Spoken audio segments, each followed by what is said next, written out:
પોતાની સિસોટી વાગી.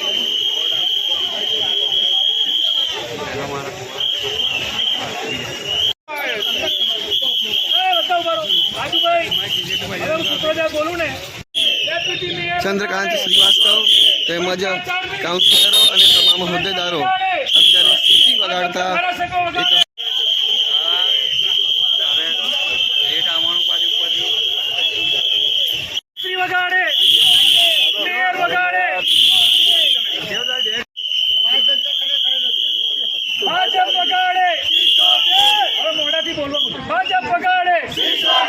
શીતલ મિસ્ત્રી વગાડે, મેયર વગાડે, ડેપ્યુટી મેયર વગાડે, ભાજપના ધારાસભ્ય વગાડે, ભ્રષ્ટાચારની ભાજપ વગાડે, મેયર વગાડે,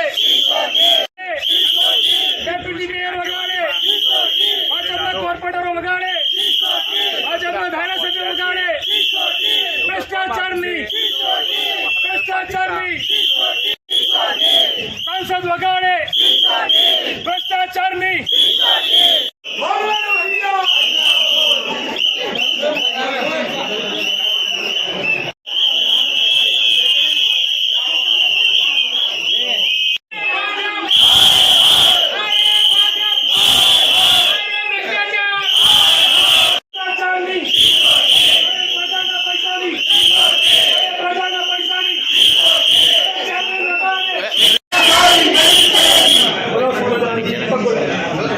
बोल मेरे साथी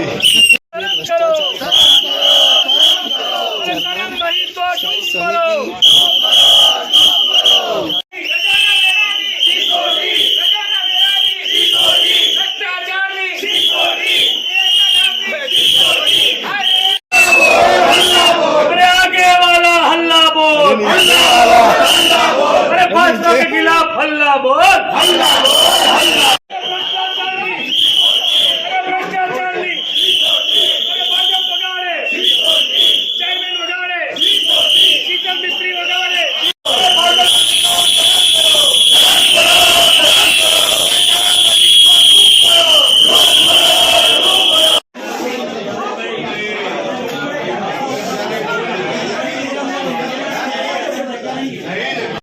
સાધનો આપણે પ્રજા માટે લઈએ છીએ અને આ કોઈ શીતલ મિસ્ત્રી ચેરમેન ના કે મેયર ના કે ભાજપના કોઈ નેતાના ખિસ્સાના પૈસા નથી. આ પ્રજા જે વેરો ये अंदर जगह नहीं कैसी हाँ करते ये बड़ी रूम लेंगे तब करेंगे मात्र मीटिंग कीटिंग ने चीटिंग करे છે.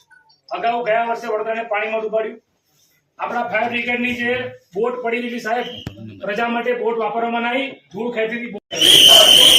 ડેપ્યુટી મેયર વગાડે, ડેપ્યુટી મેયર વગાડે, ડેપ્યુટી મેયર વગાડે, ડેપ્યુટી મેયર વગાડે, ડેપ્યુટી મેયર વગાડે,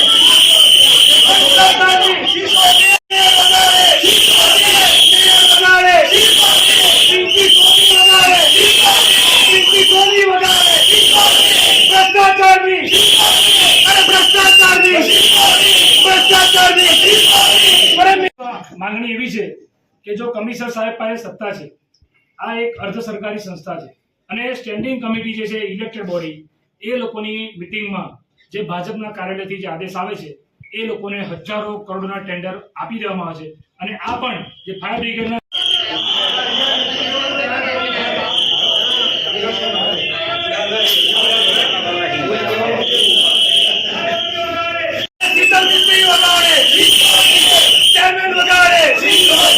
डेप्यूटी मेयर वगाड़े, भाजप वगाड़े,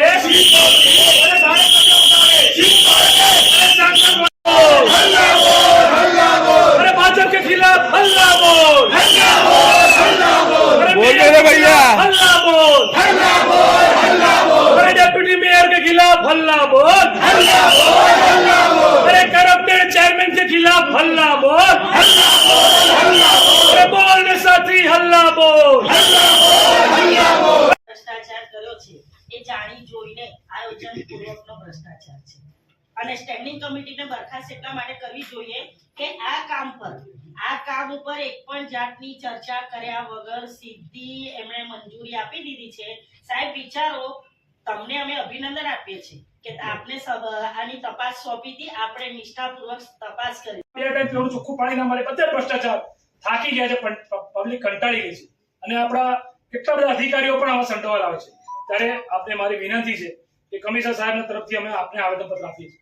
અમને વિશ્વાસ છે કે તમે આમાં કઈ કાયદાકીય પગલાં લેશો. સસ્પેન્ડ કરવાથી કશું નહીં થાય સાહેબ. આ લોકો જાડી જમણીના છે. આ વડોદરાના વિશ્વામિત્રીમાં જે મગરો છે ને, એ મગરોને પણ શરમ આવે એટલા જાડી જમણીના આ લોકો બેઠા છે. ત્યારે એમની સામે કડક પગલાં લેવામાં આવે તો કોંગ્રેસ પાર્ટી આંદોલન કરશે. જો તમે પગલાં નહીં લો, તમે આ ભાજપના જે ચેરમેન, આ કોર્પોરેટર ભાજપના બધાના ઘરે ઘરે જઈને આંદોલન કરીશું. અને સિસોટી અમે લીધી, આ બહાર માર્કેટમાંથી મંગાવી. ચલો, આ તો 18 રૂપિયાની એક છે, 18 રૂપિયાની. અને કદાચ હું કરો ચલો 100 રૂપિયાની મંગાવો, 200 રૂપિયાની, 3300 રૂપિયાની. આ મેયરના કે ચેરમેનના ખિસ્સાના રૂપિયા છે? આ કોઈ બીજેપીના કોર્પોરેટરના ખિસ્સાના રૂપિયા છે? हल्ला बोल, अरे शीतल मिस्त्री के खिलाफ हल्ला बोल, अरे भाजपा के धारासभ्यों के खिलाफ हल्ला बोल, भाजपा के सांसद के खिलाफ हल्ला बोल, हल्ला बोल. कांग्रेस पार्टी तरफથી આપને આવેદનપત્ર આપ્યા છે. આપ જાણો છો સમાચાર પત્રના મીડિયાના માધ્યમથી, અને તમે આપણે કમિશનર ઓફિસથી જે એક્શન થયા, જે ભ્રષ્ટાચારી અધિકારીઓને સસ્પેન્ડ કર્યા છે, એ સારું કહેવાય, બહુ સારું કાર્ય છે. પણ આ ભ્રષ્ટાચારી અધિકારીઓ કર્યા તાત્કાલિક આ 4/4/25 નું કામ છે. ત્યારે તમે કે કમિશનર સાહેબ જવાબદાર નહોતા. પૂર્વ જે કમિશનર હતા દેવેશ પટેલ અને દેવેશ પટેલ ને શીતલ મિસ્ત્રી, આ ત્રણનું કારસ્તાન છે.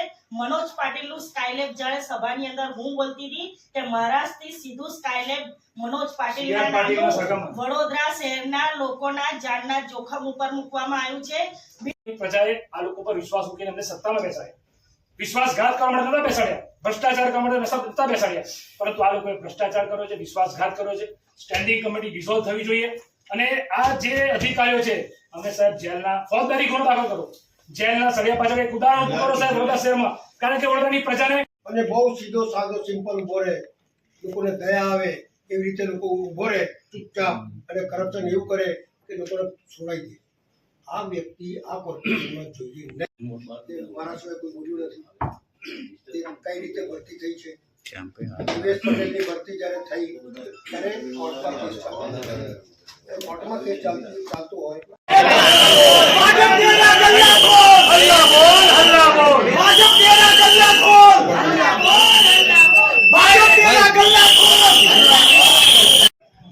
જે આરોગ્ય અમલદાર હતા દેવેશ પટેલ, એમના પર ભૂતકાળમાં કોરોનાના ટાઈમમાં પણ ભ્રષ્ટાચારના આરોપ થયેલા છે.